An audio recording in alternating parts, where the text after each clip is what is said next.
Bienvenue à tous pour ce 13h du mercredi 15 juin 2022 que nous entamons avec le Cameroun. Ces derniers jours, un document a fuité sur les réseaux sociaux dévoilant le montant des primes touchées par les joueurs et le staff du Cameroun suite à la qualification pour la Coupe du Monde 2022 contre l'Algérie. On y apprend notamment que les 27 lions indomptables présents ont chacun perçu environ 19 000 € de primes pendant que le sélectionneur Rigobert Song a touché environ 31 175 €. La Fédération camerounaise de football a condamné ces fuites à travers un communiqué tout en attestant de l'authenticité du document. Cette publicité inopportune est d'autant plus regrettable que ces données détaillant des éléments de rémunération sont personnelles et ne sauraient être divulguées sans le consentement des intéressés, a déploré l'instance.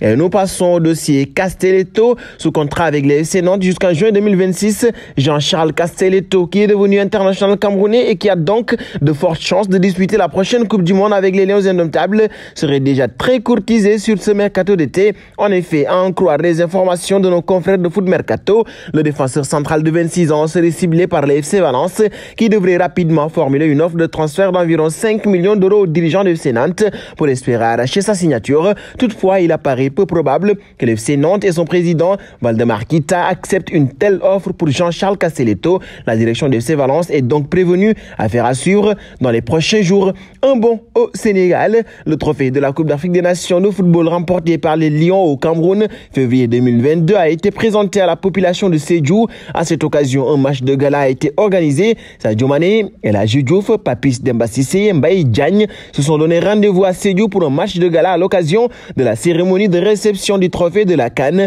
Cette rencontre opposait les amis de l'attaquant de Liverpool aux joueurs et anciens internationaux sénégalais. Les supporters sénégalais ont été ébahis de voir Sadio Mané jouer sur un terrain boueux. Pour eux, c'est encore une preuve de l'humilité inégalée du footballeur sénégalais. Faisons un pas auprès de l'UEFA. Dans son insatiable quête d'argent frais, l'instance continentale européenne plancherait sur un tournoi d'ouverture de la Champions League qui se disputera à la mi-août aux États-Unis. Il opposerait 4 gros clubs dont le vainqueur de la précédente édition sous la forme de demi et d'une finale. Où est l'intérêt sportif? Comment les clubs concernés vont faire pour disputer leur championnat avec cette compétition à l'autre bout du monde? Question inutile. L'important est de faire de l'argent, de l'audience et de torpiller l'International Champions Cup. Comme si cela ne suffisait pas, on apprend que la Champions League se jouera également le jeudi et que la Super Coupe d'Europe va changer de formule pour accueillir également le vainqueur de l'Europa League Conférence. Le calendrier va continuer à se surcharger, mais au moins la Super League ne verra pas le jour et l'argent pourra donc continuer à coller à flot du côté de l'UEFA.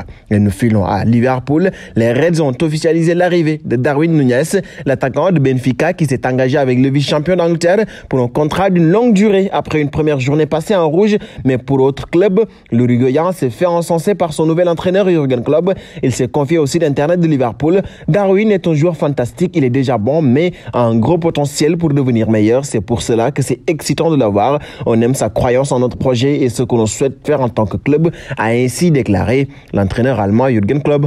Nous voici à l'Insta Quiz avec 3 indices pour vous permettre de connaître notre joueur caché du jour. Premier indice, je suis un gardien de but de 30 ans. Deuxième indice, je joue avec 5 clubs différents.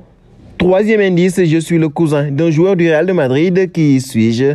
Vos réponses seront attendues en commentaire et nous allons terminer au PSG. Mais que faisait Luis Campos avec Massimiliano Allegri? Mardi à Monaco, les deux hommes ont été vus ensemble devant un hôtel de luxe pour discuter d'un avenir commun au PSG. Selon le journaliste de Sky Italia, Gianluca Di Marzio, ce n'est pas le cas.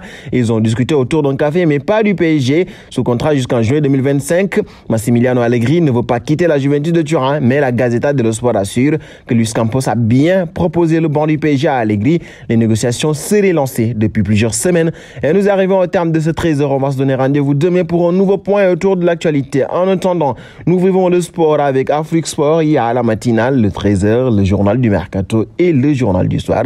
Le condensé de l'information, c'est ici, c'est là que ça se passe.